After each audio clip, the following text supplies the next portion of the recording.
네, 안녕하세요. 여러분들의 구독과 좋아요로 이 채널이 유지되고 있습니다. 영상 속도는 1.5배를 추천드리는 바이고요. 네, 이번에 긴급적인 소식을 한번 준비를 해 보았습니다. 네, 이번 급락 부분 매우 주관적으로 한번 소식을 뽑아 보았으니 욕하시지는 마시고요. 그냥 참고만 하셨으면 좋겠습니다. 그리고 출근 전에 곧바로 녹화 찍고 넘어가다 보니까 정말 저도 버겁네요. 그래서 이슈가 웬만하면 퇴근 시간대나 출근하기 직전 때나 이렇게 나왔으면 좋겠는데 제 마음대로 뭐 되지 않는 시장이죠. 일단 첫 번째 소식 전달해 드리도록 하겠습니다. 네, 비트코인 뱅크런 캐나다에서 유행하고 있습니다. 비트코인 무슨 문제라도 있는 거 아닙니까? 라고 나오고 있죠. 그래서 또 다른 제임스 멜빌이라는 분이 또 해당 트위터에서도 이야기를 하고 있는데요. 캐나다 은행에서 도대체 뭐가 일어나고 있냐 보니까 은행에 따른 동결의 사태가 연달아 이어지고 있다는 걸 알 수가 있습니다.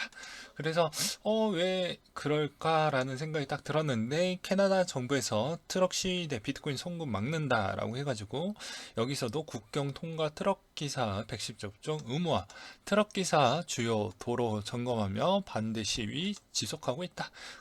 그러다 보니까 반정부 시위 양상에 응원하는 암호화폐 계좌를 다 동결을 해버리겠다라는 이야기가 나와 줌으로써 같은 영향을 좀 받고 있다라고 보시면 될 것 같습니다.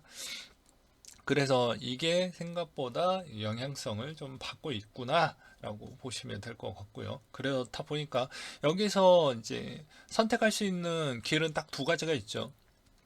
예를 들어서 그냥 인출을 하든지 아니면 두 번째로는 당연히 다른 굳이 캐나다 쪽 말고 또 다른 거래소를 뭐 이용을 하든지 뭐 이런 형태로 하겠지만 대부분 일반 뭐 투자자 입장에서는 그렇게까지 번거롭게 하지 않기 위해서 아무래도 인출 가능성이 좀 더 높아지지 않았을까. 그래서 최근에 뭐 시간 관계상 준비를 못했지만 최근에 이제 거래소 쪽으로 비트코인 물량이 일부 좀 많이 흘러가기도 했었고, 그리고 최근에 또 스테이블 코인의 시총도 좀 더 올라가기도 했던 부분이 없지 않아 있었기 때문에 아무래도 그런 영향이 같이 좀 영향을 끼치지 않았을까라는 측면과, 그리고 하나 더, 바이든이 러시아 우크라이나 철군 검증 못한다, 침공 가능성 여전히 있다라는 내용이 나와 줌으로써 그것도 한 기자가 다시 한번 물어봤다라고 합니다. 그러다 보니까 간단하게 못 믿을 것 같아 라고 이야기를 하면서 또 그 불확실성이 가중이 좀 되었다라고 보시면 될 것 같습니다. 그래서 이 외교적인 부분에 대해서는 이거는 제가 뭐 이렇게 될 것입니다, 저렇게 될 것입니다, 이렇게 얘기할 수 있는 부분이 아니에요. 왜냐면 사람과 사람의 또 관계도, 또 국가의 또 관계도, 이런 게 좀 있다 보니까 이걸 맞추기에는 정말 우연의 일치 아니면 좀 쉽지가 않겠죠. 그래서 이것도 되게 장기전으로 갈 것 같다. 일단은 러시아 입장에서는 아무래도 에너지를 많이 갖고 있는 입장이다 보니까 어, 해당에 있는 가격이 계속 유지되는 걸 좀 선호하는 입장이 있어서 그걸 이용을 하려고 하는 것인지는 모르겠지만 그 영향성도 없지 않아 있거든요. 두 번째로는 바이든 입장에서는 3월 달에 금리 인상에 강력한 메시지를 좀 주려고 하는데, 이걸 너무 강력하게 했었을 때는 어차피 코로나 조만간에 계속 둔화가 되고 있는 지표를 보여주고 있기 때문에 이 이게 너무 강력하게 했었을 때 경기가 살아나지 않고 오히려 불경기로 갔었을 때에 따른 걱정을 좀 많이 하고 있다라고 보시면 될 것 같습니다. 그래서 지금의 코로나 분위기로 보게 되면 완벽하게 미국은 어느 정도 좀 많이 내려갔기 때문에 여러 가지의 뭐 경우의 수를 좀 따져보면서 그렇게 운영하려고 하는 거 아닌가. 그래서 서로 다, 둘 다 약간 장기적인 형태로 좀 끌고 가려고 하는 거 아닌가라는 생각도 들기도 합니다. 그러다 보니까 이 내용은, 특히 이 전쟁에 대한 내용은 예측하기가 너무 힘들다. 근데 전문가들에 따른 의견은 딱 정해져 있습니다.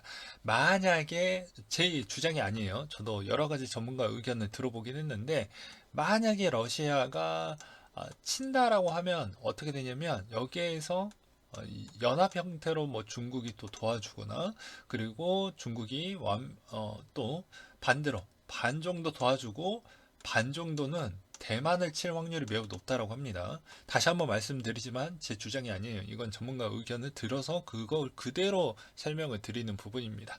그렇게 되었을 경우에는 당연히 미국의 입장이나 또 여기 미국에 있는 연합군 쪽에서 또 전쟁이 일어나면 한 군데만 터지는 게 아니라 두세 군데 터지기 시작을 하게 되면 이게 이제 어느 정도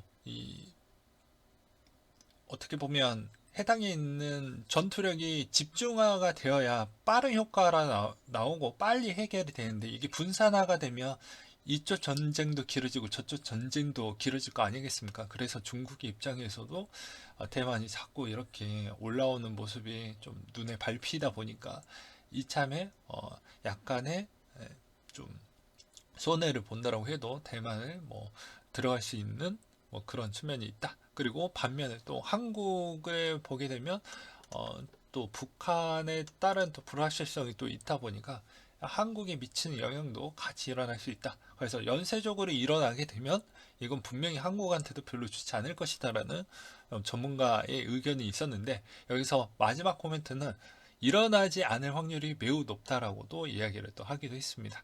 만약에 하게 되면 뭐 그럴 수도 있다라고 하지만 일어나지 않을 확률이 매우 높다. 왜 그러냐면 러시아의 입장에서도 그러니까 명문은 쓰지만 여기서 남는 열매가 별로 없어요.